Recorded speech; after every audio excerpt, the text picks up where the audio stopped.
Hello friends, welcome nursing classes. मैं सचिन अवस्थी और मैं आपको एमएसएल पढ़ाता, मेडिकल सर्जिकल पढ़ाता था। ठीक है, तो अपन सर्जरी का एक चैप्टर पढ़ रहे थे, वुंड पढ़ रहे थे, जिसमें अपन ने लास्ट क्लास में वुंड के जो कॉम्प्लिकेशन है उनको पढ़ा था, जिसमें अपन ने हेमरेज को पढ़ा था, इन्फेक्शन को पढ़ा था, डेहिसेंस को पढ़ा था, एविसरेशन को पढ़ा था, हाइपरट्रोफिक स्कार और कीलोइड को अपन ने वन बाय वन करके पढ़ा था। आज अपन इस क्लास में वुंड का कैसे असेसमेंट किया जाता है इसको पढ़ते हैं। वुंड के कितने इंटेंशन से वुंड है वो हील होता है, किस किस तरीके से वुंड हील होता है इसको अपन पढ़ेंगे।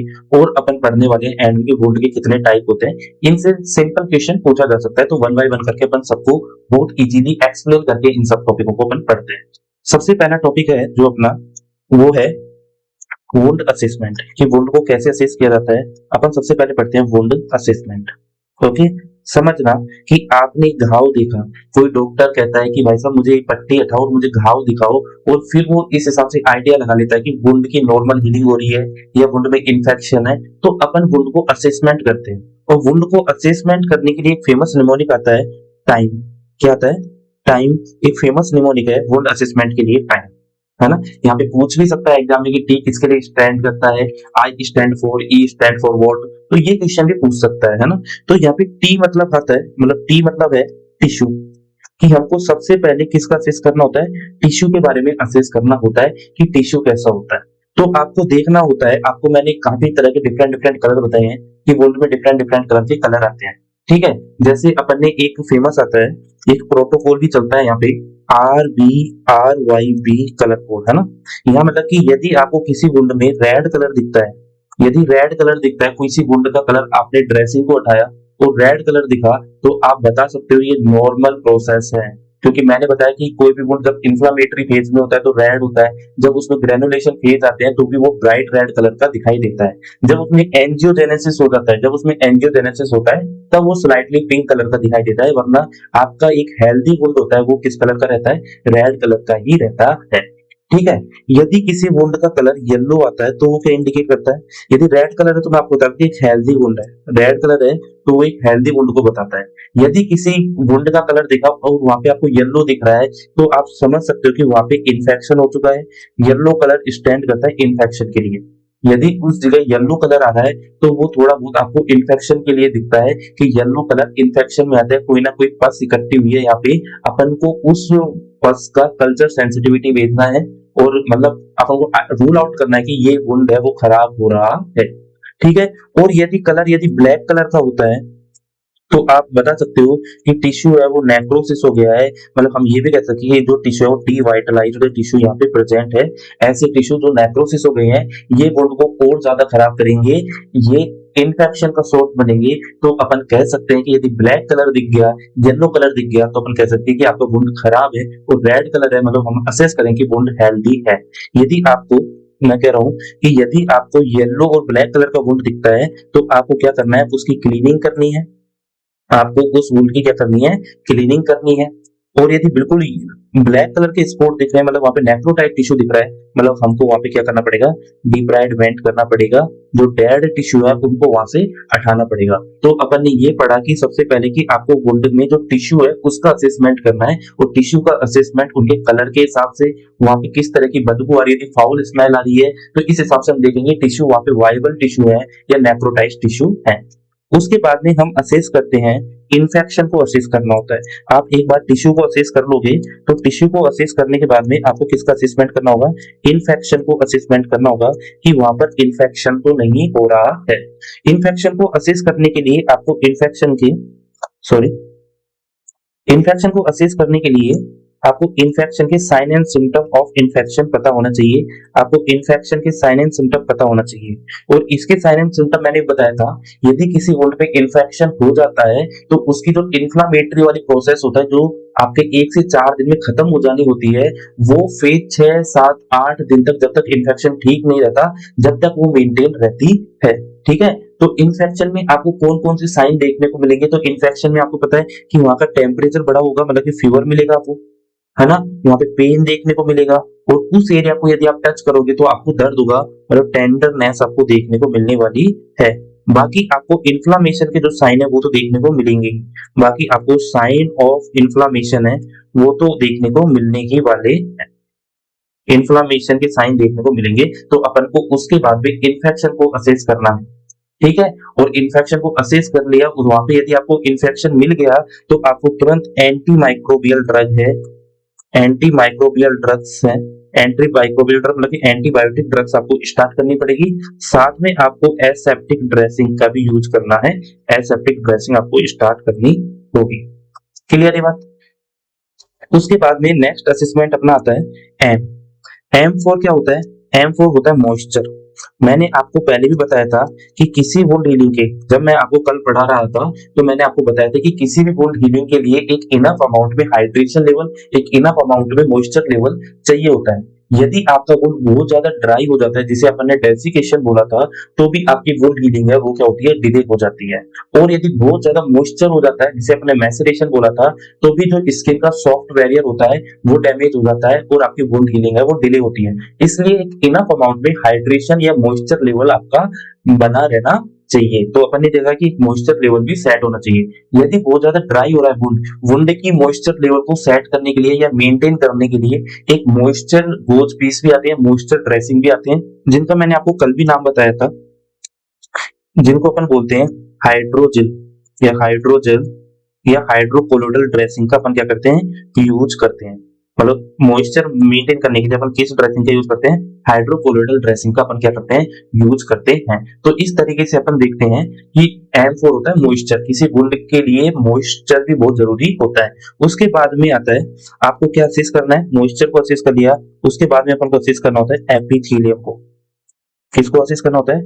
एपिथेलियम को असेस करना होता है। एपिथेलियम को असेस करने का मतलब है कि जो आपका वुंड है उसको आपको देखना है और उसको ये देखना है कि उसमें स्कार बन रहा है, उसमें एपिथेलाइजेशन, उसकी कवरिंग ठीक तरीके से हो रही है नहीं हो रही, घाव भर गया है और उसके ऊपर स्किन आ रही है नहीं आ रही। या आपको ये असेस करना है कि उसमें कहीं हाइपरट्रॉफिक स्कार या कोलोइड होने के चांसेस तो नहीं है, मतलब नॉर्मल स्किन आ रही है या नहीं आ रही, उसके मार्जिन को असेस करना होता है। उस वुंड के मार्जिन को असेस करना होता है, कहीं इसमें कॉन्ट्रैक्चर तो नहीं बन गया है। ठीक है, मैंने आपको एक कॉम्प्लिकेशन और लिखवाया था वुंड का, contracture, wound contracture. Wound contracture क्या होता है कि आपका वुंड है वो सिकुड़ जाता है, वो कॉन्ट्रैक्ट होने लगता है, उसके जो एज होते हैं, वुंड के एज होते हैं, वो पास पास आने लगते हैं, वो चिपकने लगते हैं, उसको अपन बोलते हैं वुंड कॉन्ट्रैक्चर। मैं आपको एक इमेज दिखाता हूँ, उसके बिहाफ पे आप समझोगे वुंड कॉन्ट्रैक्चर क्या होता है। तो इसमें अपन को असेस क्या करना होता है? इसमें अपन को लुक करना होता है, लुक वुंड मार्जिन। अपन को यहाँ पे वुंड के मार्जिन को असेस करना होता है कि वुंड के मार्जिन तो ठीक है ना, और उसकी कवरिंग को असेस करना होता है। साथ में यहाँ पे असेस करना होता है, यहाँ पे अपन को वुंड मेजर करना होता है कि वुंड कहीं ना कहीं कॉन्ट्रैक्ट तो नहीं हो रहा है। वुंड को मेजर करना पड़ता है कि फॉर कॉन्ट्रैक्चर की वुंड में कहीं ना कहीं कॉन्ट्रैक्चर तो नहीं हो रहा है। कॉन्ट्रैक्चर का मतलब होता है वुंड का सिकुड़ जाना। ठीक है, मैं ये एक तरह का वुंड का क्या होता है? कॉम्प्लिकेशन होता है। वुंड का सिकुड़ जाना ही क्या कहलाता है? कॉन्ट्रैक्चर कहलाता है। मैं आपको इसको एक सिंपल इमेज के दौरान समझाता हूँ कि कॉन्ट्रैक्चर होता क्या है। ओके, शायद आपको इमेज यहीं पे दिखेगी कहीं, एक मिनट। ये वुंड कॉन्ट्रैक्चर होता है। आपने कई लोगों के देखा होगा कि जल जाते हैं, इंसान के घाव बन जाते हैं, तो इनकी स्किन होती है वो इस तरीके से कॉन्ट्रैक्ट हो जाती है, मतलब कि उनके जो बोन के मार्जिन होते हैं, जो एज होते हैं, वो पास पास आ जाते हैं और एक एबनॉर्मल स्कारिंग बनाने लगते हैं। या जो वुंड कोलेजन होते हैं वो एबनॉर्मल क्या होते हैं? एपिथेलाइजेशन होते हैं। इसको अपन बोलते हैं क्या? Contracture of wound. क्या बोलते हैं?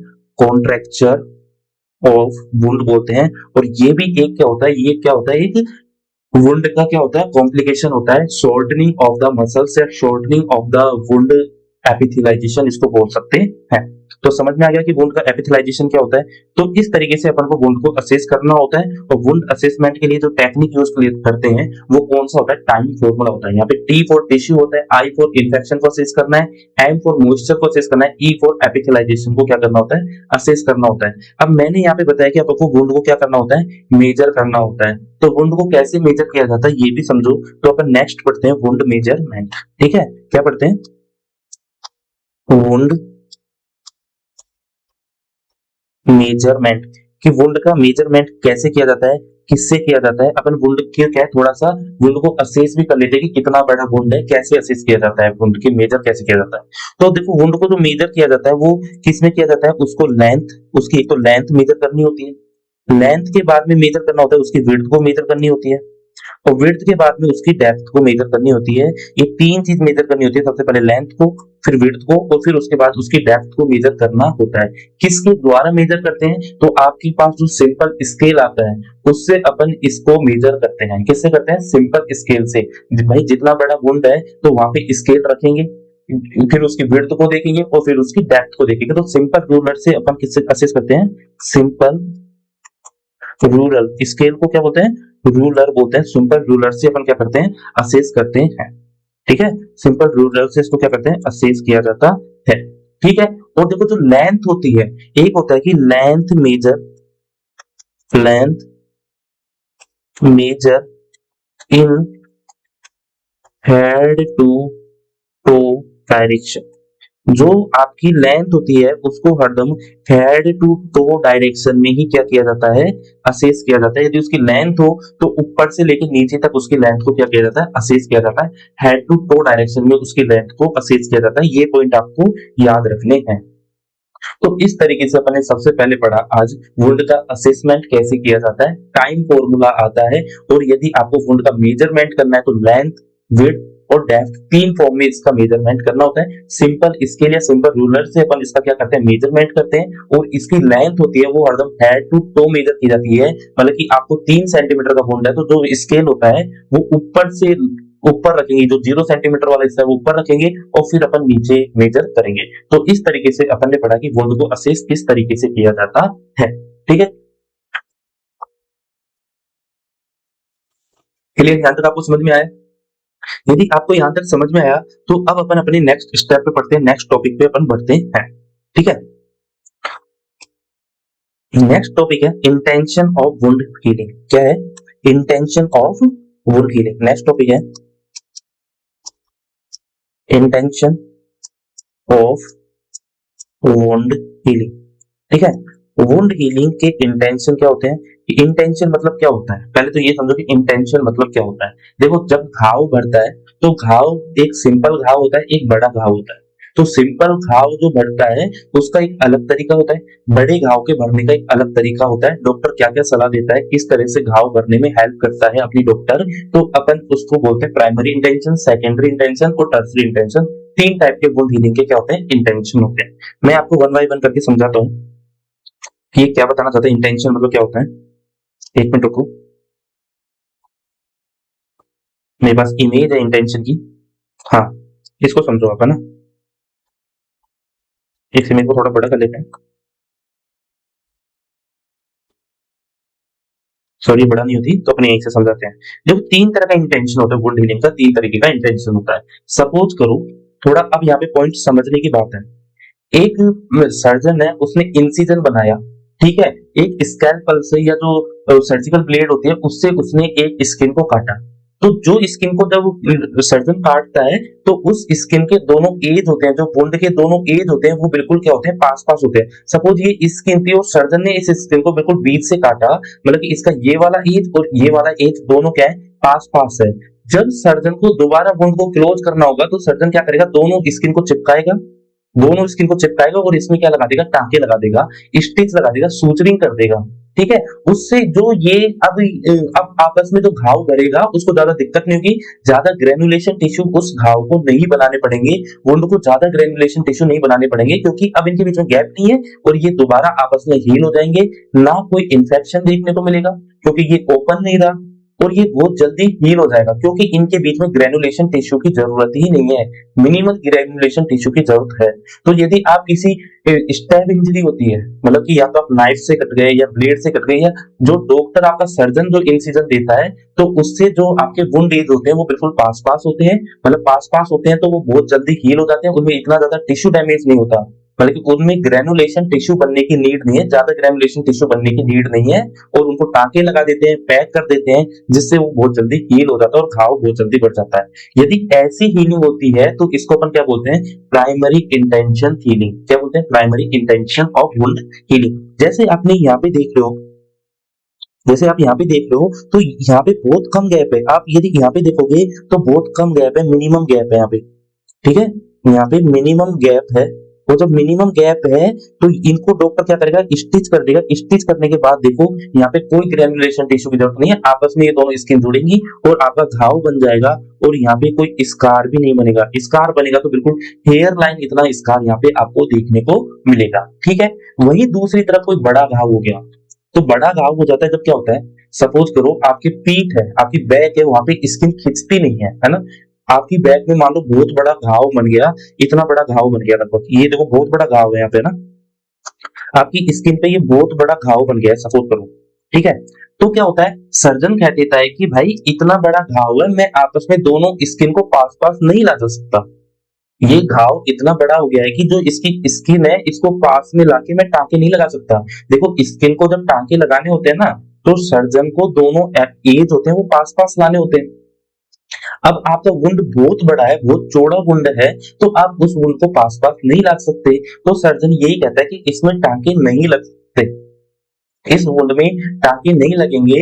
तो फिर क्या करें, तो सर्जन कहता है मैं इस वुंड की ऊपर से कवर कर देता हूँ, ऊपर से ड्रेसिंग कर देता हूँ, और नॉर्मल टाइम पीरियड में वैसे जो घाव बढ़ते हैं कि सबसे पहले वहां पे क्या होगा, सबसे पहले उस वुंड को हील होने के लिए सबसे पहले इन्फ्लामेटरी फेज आएगी, उसके बाद में वहां पे ग्रेनुलेशन टिश्यू आएंगे और वो घाव ऊपर तक बढ़ता जाएगा और फिर उसमें एपिथेलाइजेशन होगा और इस तरीके से घाव बढ़ने दो। उसमें किसी टांके की जरूरत नहीं है, टांके लग ही नहीं सकते। यदि मैं बताता हूँ कि मेरा हाथ यहाँ से पूरा क्या हो गया, वुंड हो गया, यहाँ पे पूरे पे क्या हो गया, घाव हो गया, और घाव इतना बड़ा हो गया कि दोनों स्किन को मैं आस पास पास पास नहीं ला सकता, दोनों स्किन को मैं अप्रोक्स नहीं ला सकता, पास नहीं ला सकता, जिनसे वो सर्जन सूचर कर दे। तो क्या है कि वो घाव जो नीचे से ऊपर तक भरेंगे, धीरे धीरे घाव भरेगा, धीरे धीरे ग्रेनुलेशन टिश्यू बनेंगे, और धीरे धीरे ग्रेनुलेशन टिश्यू बनेंगे, उसके बाद में एपिथेलाइजेशन होगा, और पूरा प्रोसेस जैसा घाव भरने का होता है, वुंड हीलिंग का मैंने पढ़ा था, वो प्रोसेस चलेगा। मतलब यहाँ पे इन्फेक्शन की रिस्क भी है, तो इन्फेक्शन की रिस्क को मिनिमाइज अपन कर सकते हैं कि उसकी ड्रेसिंग करके रखें, उसको ड्रेसिंग करके रखें जिससे उसको अपन मिनिमाइज कर सकते हैं, ठीक है। साथ में यहाँ पर पेन ज्यादा होता है, ठीक है, क्लियर है बात। और जो नेचुरल ग्रेनुलेशन टिश्यू होते हैं वो ज्यादा बनने होते हैं, जबकि प्राइमरी में बहुत कम ग्रेनुलेशन टिश्यू बने थे, दो स्किन टिन को आपस में चिपका दिया था तो ग्रेनुलेशन टिश्यू बनने की नीड ही नहीं थी। लेकिन यहाँ पे तो नीचे से ऊपर तक घाव को बनना है, तो आपको काफी सारे ग्रेनुलेशन टिश्यू की भी क्या पड़ने वाली है, नीड बनने वाली है, कि काफी सारे ग्रेनुलेशन टिश्यू चाहिए। और इस हीलिंग को जो थोड़ा ज्यादा टाइम लग जाता है, मैंने बताया था 3-4 वीक लग जाते हैं। जबकि कुछ हीलिंग कैसी होती है, सपोज करो यहाँ पे मेरे घाव था, है ना, सपोज करो मेरे यहाँ पे क्या था, घाव हो रहा था, तो सर्जन चाहता, और ये घाव थोड़ा छोटा था, इतना बड़ा नहीं था जितना कि आपके सेकेंडरी इंटेंशन वाला था, लेकिन यहाँ पे जो घाव था वो थोड़ा छोटा था, उसमें सूचरिंग भी लग सकती थी। डॉक्टर चाहता तो उसको पास पास करके सूचर लगा सकता था, मतलब कि नीचे से, जैसे ये वुंड था ऐसे वुंड होता है, तो जो सर्जन है वो नीचे इनको तो क्या है एब्जॉर्बेबल सूचर से स्टिच कर देता, जैसे विक्रिल से वाइक्रिल आते हैं, इनसे सूचर कर देता, और जो ऊपर वाला एरिया है इनको पास में लाकर वो एथिलोन जो सूचर आता है, जो नाइलॉन के आते हैं, उनसे सूचर कर देता नॉन एब्जॉर्बेबल से, ठीक है। तो सर्जन ये कर सकता था, लेकिन ऐसे मतलब कि कहने का मतलब है कि ये इनके एज इतनी दूर भी नहीं होते कि इनको पास लाके सूचर ना करा जा सके। तो फिर क्या होता है, लेकिन इनमें क्या होता है, इन्फेक्शन होता है, ऐसे सूजनों में आपको इन्फेक्शन देखने को मिलता है। यदि कोई सूजन कंटामिनेट हो, सर्जन को लगता है कि इस सूजन में, इस वुंड में बहुत ज्यादा इन्फेक्शन हो रहा है, और देखो एक पॉइंट मैं आपको बता देता हूँ, जब भी किसी वुंड में इन्फेक्शन हो रहा होता है ना, तो उसको कभी भी आप सूचक नहीं करते, ये पॉइंट याद रखना। यदि किसी वुंड में इन्फेक्शन है, उसको नेवर एवर कभी सूचरिंग नहीं करनी। क्यों नहीं करनी, क्योंकि उसके अंदर इन्फेक्शन है, आपने सूचरिंग कर दी तो इन्फेक्शन को बाहर निकलने का रास्ता नहीं मिलता, और इन्फेक्शन अंदर ही अंदर और ग्रोथ करने लग जाता है। एंड में क्या होता है, डेहिसेंस होने लगता है, या वो टांके टूटने लगते हैं, अंदर ही अंदर इन्फेक्शन होता है। इसलिए घाव को, जो घाव है, मान लो ये कोई घाव हुआ है, वुंड हुआ है, ठीक है, और अब इस वुंड में बहुत ज्यादा इन्फेक्शन हो गया, तो सर्जन क्या कहेगा कि इस घाव में है ना, आप थोड़े दिन ड्रेसिंग करो, बीटाडीन लगाओ, घाव को साफ रखो, और इसमें मैं आपको एंटीबायोटिक क्रीम दे रहा हूँ वो लगाओ। फिर धीरे धीरे 5-6 दिन में जब ये घाव में इन्फेक्शन खत्म हो जाएगा ना, तब इसमें इन्फ्लामेशन होने लगेगा और ये घाव में ग्रेनुलेशन टिश्यू बनेंगे, और उसके बाद मैं इनमें क्या लगा दूंगा, टाके लगा दूंगा, ठीक है। तो ऐसी हीलिंग जिसको शुरू में तो खुला छोड़ा जाता है, लेकिन बाद में उनको सूचरिंग कर दी जाती है, इस हीलिंग को अपन क्या बोलते हैं, टर्सरी हीलिंग बोलते हैं, या प्राइमरी डिले, प्राइमरी क्या बोलते हैं, delay primary intention of healing बोलते हैं। तो आपको तीनों तरह की इंटेंशन ऑफ हीलिंग मैंने समझाई, आई होप आपको ये इंटेंशन ऑफ हीलिंग है वो समझ में आ चुकी होंगी। तो अब अपन A1 by 1 करके इंटेंशन ऑफ हीलिंग को पढ़ते हैं। ठीक है। तो अपन ने देखा इंटेंशन ऑफ हीलिंग, तो there are 3 intention of healing, है ना, 3 तरह की इंटेंशन ऑफ हीलिंग अपन को देखने को मिलती है। ठीक है, जिसमें अपन यदि पहली हीलिंग की बात करते हैं, फर्स्ट कौन सी है, तो फर्स्ट हीलिंग होती है primary intention of healing.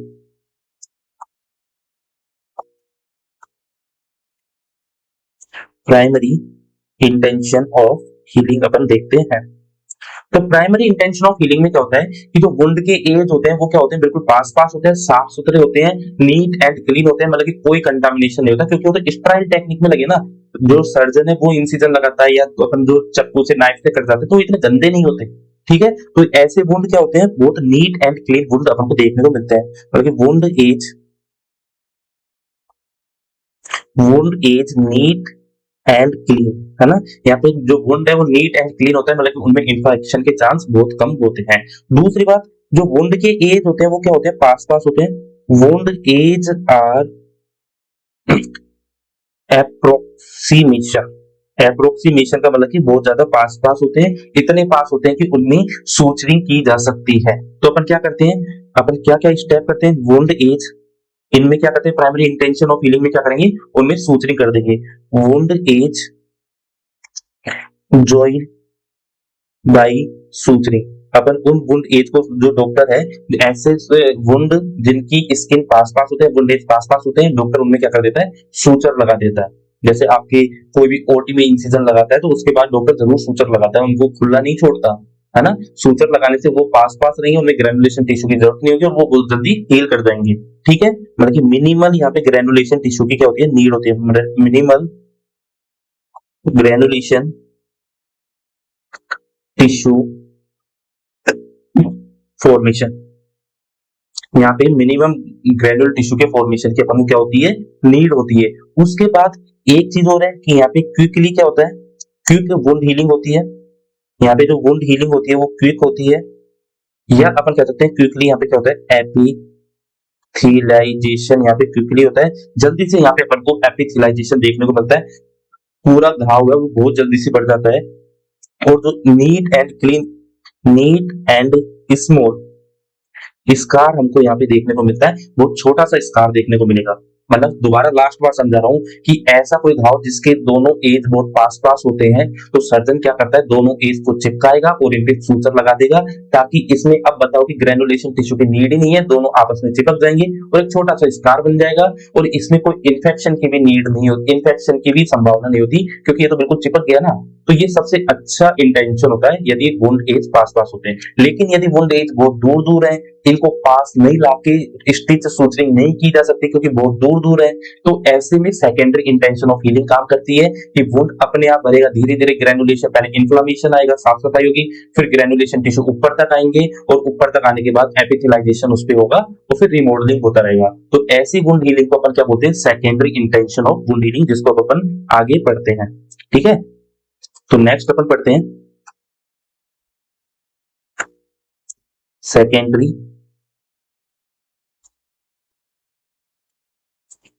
Intention of wound healing. तो secondary intention of wound healing में क्या होता है,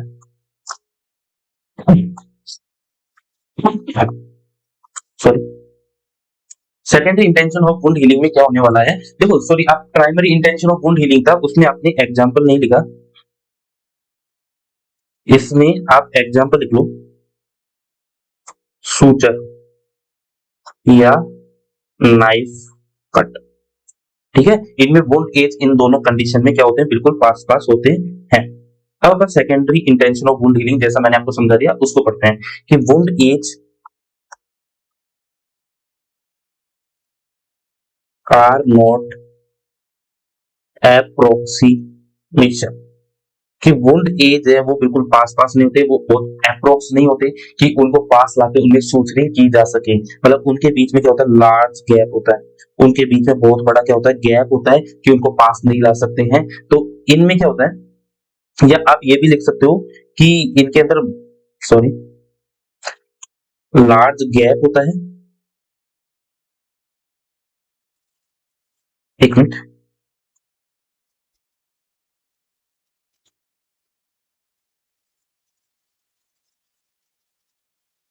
हाँ, इनके बीच में लार्ज गैप होता है।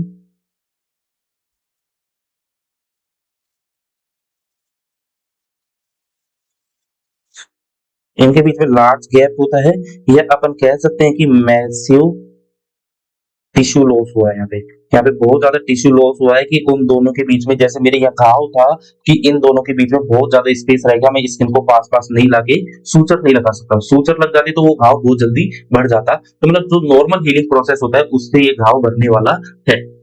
कि यहाँ पे अब दूसरी बात है कि यहाँ पे घाव भरता कैसा है, हीलिंग अगर by formation of granulation tissue,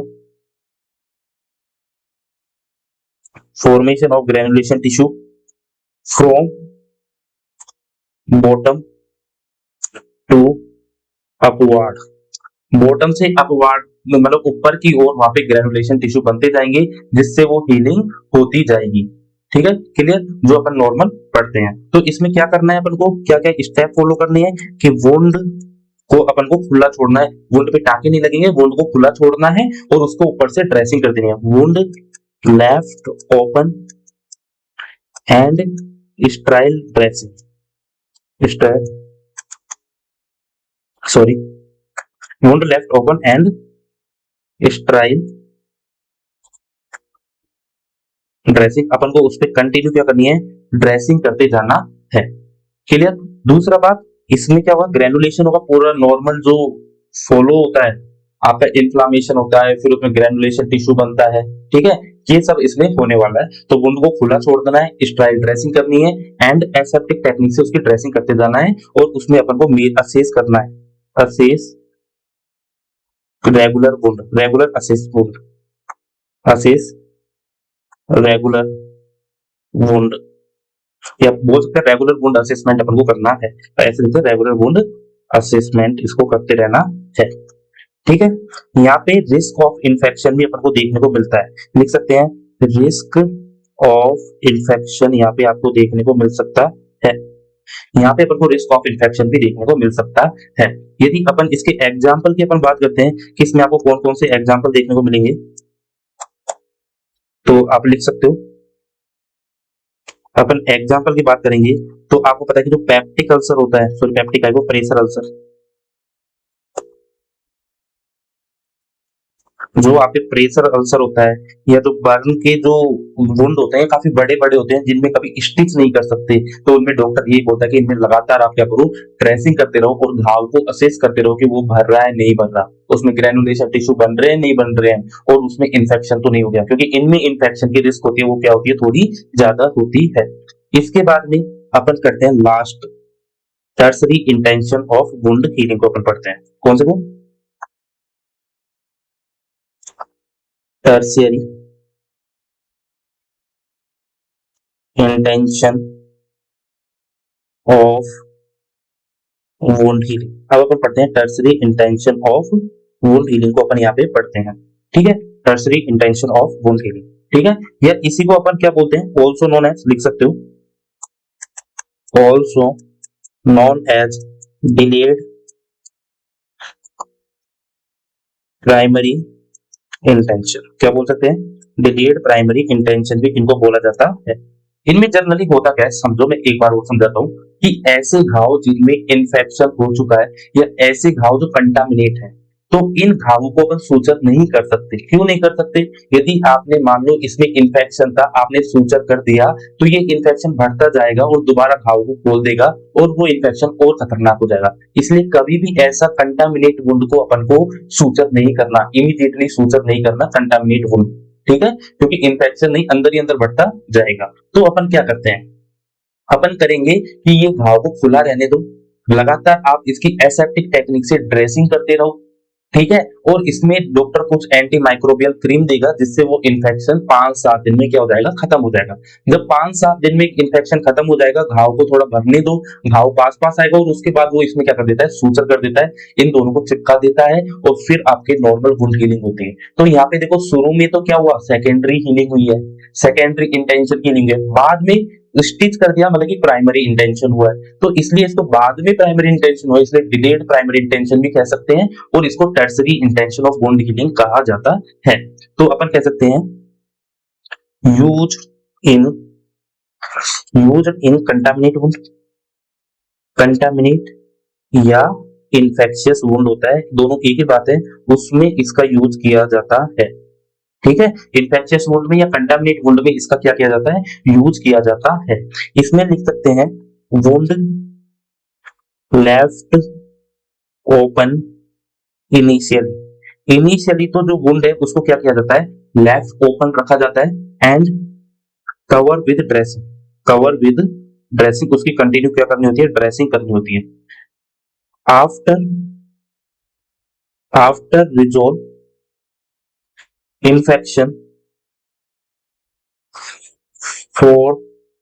after resolve infection, है ना, इतना ही रहने दो कि इन्फेक्शन रिजोल्व होने के बाद, मतलब 5-7 दिन में जब इन्फेक्शन रिजोल्व हो जाता है, या अपन कह सकते हो बाय यूज एंटीबायोटिक्स का यूज करने के बाद जब इन्फेक्शन क्या हो जाता है, रिड्यूस हो जाता है, आफ्टर रिजोल्व इन्फेक्शन या आफ्टर रिड्यूस इन्फेक्शन क्या कर देते हैं, सूचरिंग प्रोक्सिमल एज, जो प्रोक्सिमल जो एज है इनकी क्या कर देते हैं अपन, सूचरिंग कर देते हैं। इसी को अपन क्या बोलते हैं, tertiary intention of the wound healing, इसी को बोला जाता है कि शुरू में तो घाव को खुला छोड़ दिया जाता है, जब इन्फेक्शन कंट्रोल होता है उसके बाद उसकी सूचरिंग कर दी जाती है, इसी को tertiary intention of wound healing बोलते हैं या डिलेड प्राइमरी इंटेंशन बोलते हैं। तो इस तरीके से अपन ने 3 तरह के इंटेंशन पढ़े वुंड हीलिंग के, है ना।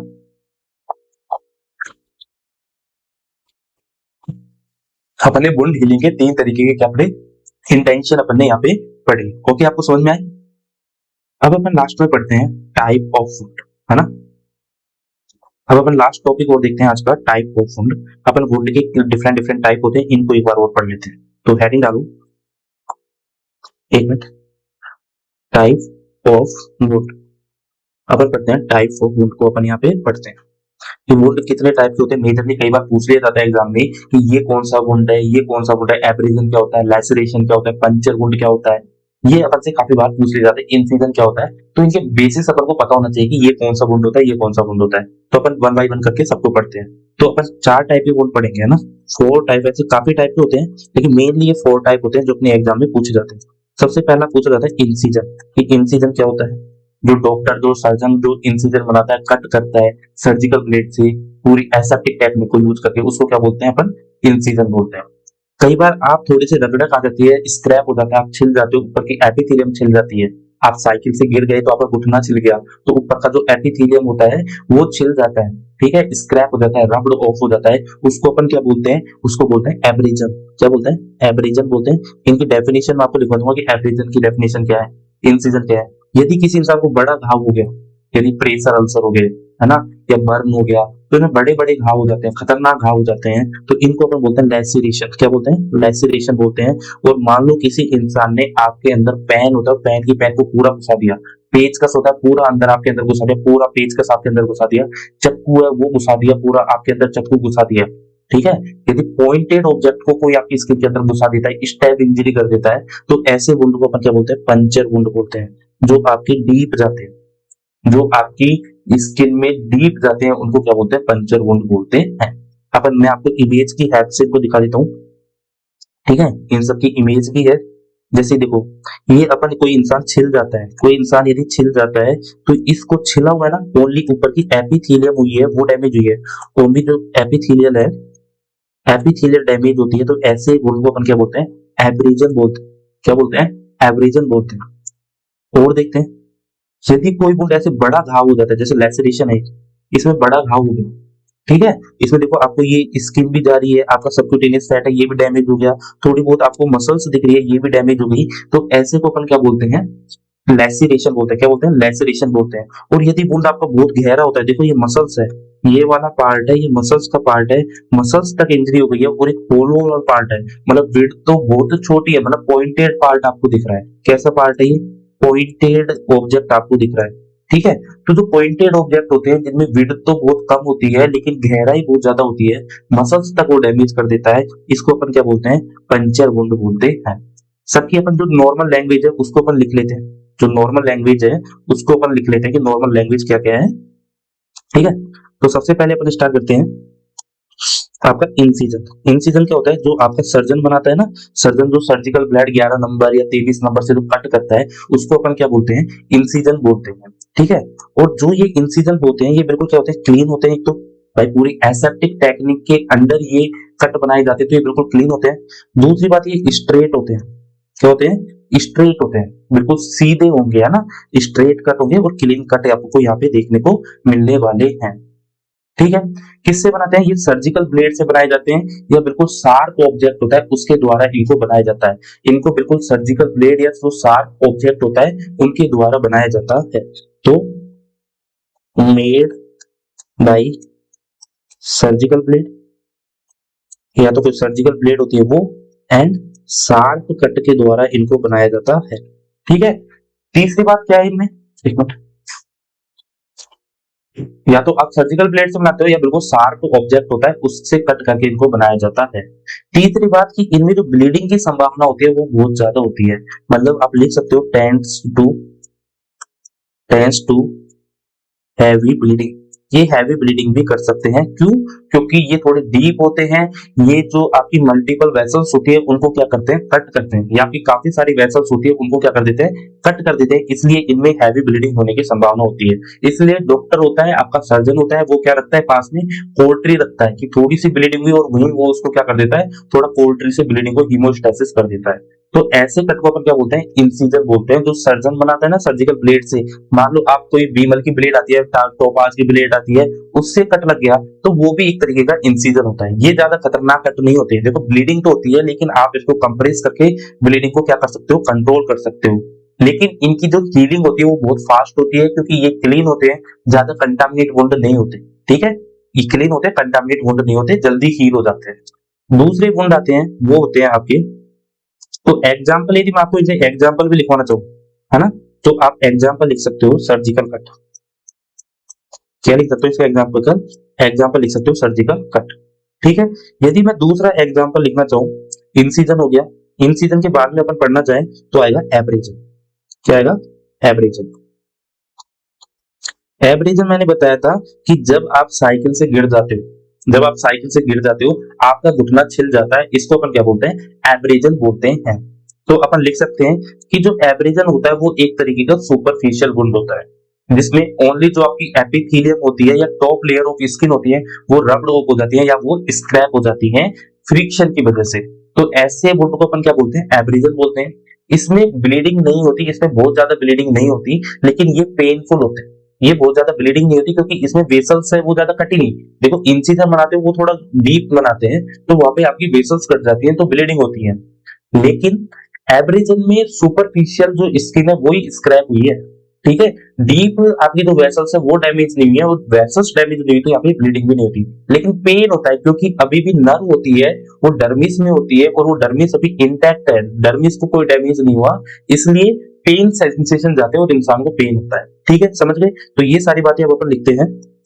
क्या लिखते हैं कि ये सुपरफिशियल वुंड होते हैं, क्या होते हैं, सुपरफिशियल वुंड होते हैं।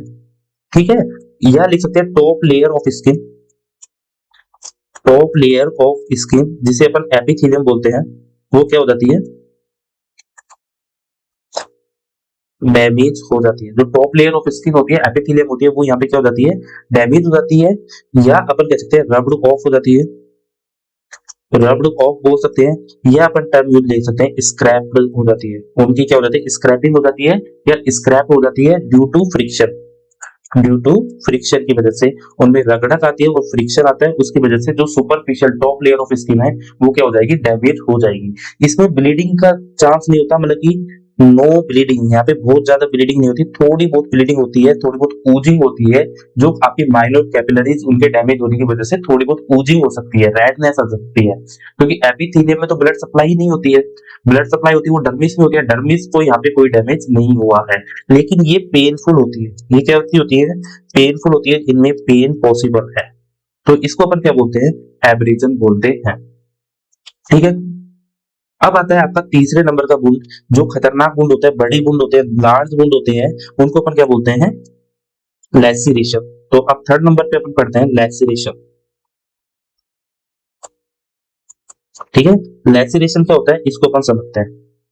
ठीक है, लैसिरेशन जो बड़े घाव होते हैं, जैसे मैं बता रहा हूँ कि मेरे सुपरफिशियल एपिडर्मिस तो गई है, साथ में डर्मिस, सबक्यूटेनियस फैट, ये सब इन्वॉल्व हो जाते हैं। इनको अपन बोलते हैं जो बड़े घाव होते हैं, जैसे प्रेशर अल्सर का घाव होता है, जैसे आपके डायबिटिक में घाव होता है, डायबिटिक में जो बड़े बड़े घाव होते हैं, जो ऑपरेशन के बाद में बड़े बड़े घाव हो जाते हैं जिनमें सूचर नहीं बन पड़ता, उनको अपन क्या बोलते हैं, लैसिरेशन बोलते हैं, है ना।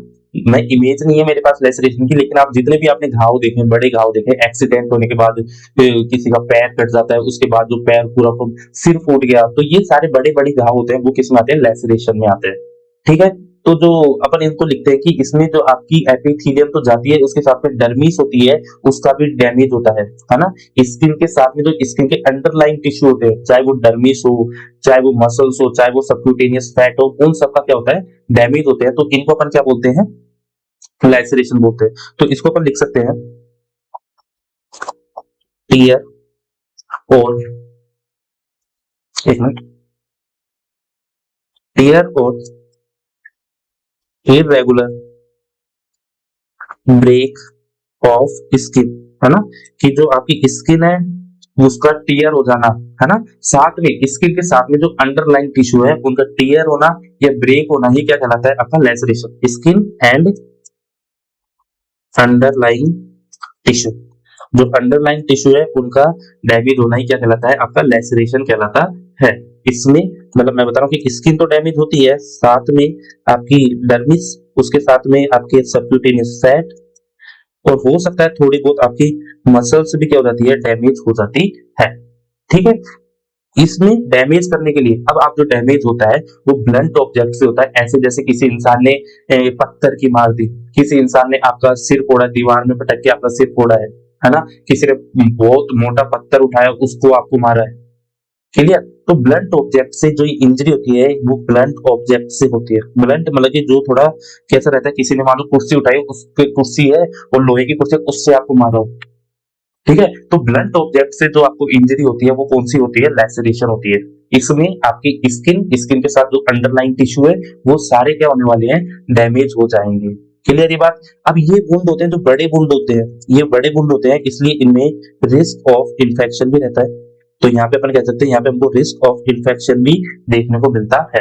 तो ब्लीडिंग की बात करेंगे तो आप ये बात लो कि अब डर्मिस भी यहाँ पे इन्वॉल्व हुई है, डर्मिस भी यहाँ पे डैमेज हुई है, और डर्मिस में तो ब्लड वेसल्स होती है, तो हो सकता है ये ब्लड वेसल्स क्या हो जाए, डैमेज हो जाए। ठीक है, तो यहाँ पे अपन को देखने को मिलता है मॉडरेट टू सीवियर ब्लीडिंग, यहाँ पे आपको देखने को मिल सकती है। ठीक है, यहाँ पे आपको मॉडरेट टू सीवियर ब्लीडिंग भी देखने को मिल सकती है, यहाँ पे आपको इन्फेक्शन का रिस्क भी रहता है। और यहाँ पर आप ये भी कह सकते हो कि ये पेनलेस भी हो सकते, पेनफुल भी होते हैं और पेनलेस भी होते हैं। यदि आपके, देखो, जो नर्व होती है वो डर्मिस के अंदर होती है, रेटिकुलर जो डर्मिस वाला पार्ट होता है, डीप डर्मिस वाला पार्ट होता है, वहां पे नर्व होती है। यदि आपका घाव इतना बड़ा है कि उसने डीप डर्मिस को भी पार कर दिया, तो वो नर्व को भी वो डैमेज कर चुका होता है, और जब वो नर्व डैमेज हो जाती है उसके बाद में आपको दर्द होना बंद हो जाता है। ठीक है, तो मैं यही बता रहा हूँ कि लैसरेशन में घाव इतना बड़ा हो गया कि उसने डीप डर्मिस को भी क्रॉस कर दिया और नर्व को भी डैमेज कर दिया, तो आप कह सकते हो कि वो घाव अब पेनलेस होगा, उसमें दर्द नहीं होने वाला। घाव गहरा है, घाव ओपन है, तो उनमें रिस्क ऑफ इन्फेक्शन रहता है। जो बड़े घाव होते हैं उनको अपन क्या बोलते हैं, लैसिरेशन बोलते हैं। अब अपन एक लास्ट और है जिसके बारे में एक बार क्वेश्चन आया था, ठीक है, उसको अपन बोलते हैं पंचर वुंड। इसको अपन देखते हैं पंचर वुंड क्या होता है, और जिसको मैंने आपको वैसे समझा दिया कि यदि कोई पॉइंटेड ऑब्जेक्ट होता है, जैसे पेन, जैसे कोई नाइफ हो गया, जैसे कोई पेचकस हो गया, उसको पॉइंटेड ऑब्जेक्ट को आपकी स्किन में वो घुसा देता है, तो वहां पे एक होल बन जाता है, होल लाइक अपीयरेंस आती है। लेकिन ये घाव बहुत गहरे होते हैं, इवन इतने होते हैं कि दूसरे ओर से निकल भी जाते हैं। मतलब मैंने यहाँ से घुसाया और नीचे से ये, यहाँ से घुसाया और नीचे से निकल गया, तो ऐसे होते हैं जो एक तरफ से घुसते हैं दूसरी तरफ से निकल जाते हैं, मतलब कि ये बहुत गहरे घाव होते हैं, लेकिन इनकी विड्थ होती है वो बहुत कम होती है। ठीक है, तो मैं यही लिखना चाह रहा हूँ कि पंचर वुंड क्या होते हैं? पंचर वुंड होते हैं कि ऐसे वुंड जो पॉइंटेड ऑब्जेक्ट से बनते हैं, जिनकी विड्थ तो बहुत कम होती है लेकिन उनकी डेप्थ बहुत ज्यादा होती है। ठीक है, तो अपन लिख सकते हैं deep whole and narrow wound.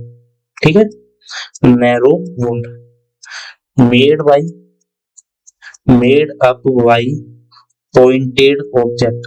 Pointed या पॉइंटेड ऑब्जेक्ट को अपन स्टैब बोलते हैं। स्टैब ऑब्जेक्ट से ये क्या होते हैं? बनते हैं। ये घाव किससे दिए जाते हैं? स्टैब इंजरी होती है। ठीक है, ये अपन लिख सकते हैं पेनिट्रेट। ये जो ऑब्जेक्ट है वो पेनिट्रेट मतलब घुसना, तो अपन कह सकते हैं पेनिट्रेट, पेनिट्रेशन इन स्किन। कि ये घाव है वो आपकी स्किन में पेनिट्रेट हो जाते हैं, आपकी स्किन के अंदर तक घुस जाते हैं, तो ऐसे वुंड को अपन क्या बोलते हैं? पंचर वुंड बोलते हैं। अब मैं आपको एक बात और बता रहा हूँ, इसमें इंपॉर्टेंट लगा लेना, वेरी वेरी इंपॉर्टेंट लगा लेना। ठीक है, पंचर वुंड के लिए इंपॉर्टेंट लगा लेना कि जो पंचर वुंड होता है वो उसको अपन कॉमनली इन्फेक्टेड वुंड मानते हैं। इनमें इन्फेक्शन होने की संभावना बहुत ज्यादा होती है, इसलिए इनको सूचर नहीं किया जाता। क्यों? कि ये नैरो है, ये वुंड है वो नैरो है, मैंने एक पेचकस घुसा दिया। ठीक है, अब वो नैरो घाव है, डीप बहुत है, तो एक बार जब इंफेक्शन उसके अंदर चले गया ना, तो बाहर निकलने में बहुत दिक्कत होने वाली है उसको, क्योंकि वो नैरो है। तो इन्फेक्शन एक बार अंदर तो चल जाता है लेकिन बाहर नहीं निकल पाता। बाहर क्यों नहीं निकल पाता? बाहर इसलिए नहीं निकल पाता क्योंकि बाहर निकलने के लिए उसके पास पर्याप्त रास्ता नहीं होता, वो नैरो होता है, वो अंदर ही अंदर कहीं ना कहीं फंस जाता है। इसलिए जो पंचर वुंड होता है उनमें इन्फेक्शन की रिस्क बहुत ज्यादा होती है। तो अपन लिख सकते हैं हाई या maximum risk of infection because bacteria trap in narrow and deep path। Deep tract लिख लो या पाथ। डीप ट्रैक्ट में जो बैक्टीरिया होता है जो ट्रैप हो जाता है, नैरो और डीप ट्रैक्ट में जो बैक्टीरिया है वो क्या हो जाता है? ट्रैप हो जाता है। ट्रैप मानी फंस जाता है, वो बाहर नहीं निकल पाता। और जो स्पेशली अपन बात करते हैं, स्पेशली यहाँ पे बात करते हैं इन्फेक्शन की, वो टिटनेस का इंजेक्शन, टिटनेस का इन्फेक्शन है वो कॉमनली होता है। कॉमनली टिटनेस है उसका तो बहुत कॉमन होता है यहाँ पे, इसलिए जिसको भी आपको चाकू घुस जाता है, स्टैब इंजरी होती है, पॉइंटेड ऑब्जेक्ट वाली होती है, वहां पे आपको सबसे पहले टीटी का इंजेक्शन तो लगाना ही लगाना है। ठीक है, आपको टीटी का इंजेक्शन तो लगाना ही लगाना है। इसलिए आप ये भी कह सकते हो, आप ये भी कह सकते हो never immediate immediately close the wound. कभी इस वुंड को अपन को इमीडिएटली क्लोज नहीं करना है। ठीक है, एक मिनट, नेवर इमीडिएटली, एक मिनट, क्लोज द वुंड। जो वुंड है उसको कभी भी इमीडिएटली क्लोज नहीं करना है। यदि आपने इमीडिएटली क्लोज कर दिया वुंड को, तो जो इन्फेक्शन है वो अंदर ही अंदर फंस जाएगा और आपको अंदर ही अंदर इन्फेक्शन फैलेगा, वो और इंटरनल ऑर्गन को क्या करने वाला है? फिर डैमेज कर देगा। तो अपन लिख सकते हैं never immediately close the wound, मतलब उस पर टाके नहीं लगाने। मतलब कि ये किस हीलिंग से होगा? Secondary intention of wound healing आपको यहाँ पे देखने को मिलने वाली है। तो अपन ने इस तरीके से अपन ने आज की क्लास में वुंड है उनके अपन ने असेसमेंट पढ़ा, वुंड के इंटेंशन पढ़े हीलिंग के, और अपन ने वुंड के डिफरेंट डिफरेंट टाइप पढ़े हैं। ठीक है, तो आप सारी क्लास में अपन ने पूरी क्लास को देखा, आप इसको एक दो बार रिवाइज करना। आज थोड़ी मैंने स्पीड तेज रखी है क्योंकि पिछली क्लास बहुत लंबी हो गई थी, मैं बहुत स्लो पढ़ा रहा था, इसलिए आज तेज स्पीड रख के देखा। ठीक है, रिवीजन करते रहो। कोई चीज समझ में नहीं आती तो आप मुझे मैसेज करके पूछ सकते हो। आपको जो सिंपल नंबर दे रखे हैं, जो आपको इंस्टीट्यूट के नंबर दे रखे हैं, उस पर आप मैसेज करो, उनको हम सब मिलके ऑपरेट करते हैं और आपको उसका रिप्लाई देंगे। ठीक है, आप सबके लिए थैंक यू।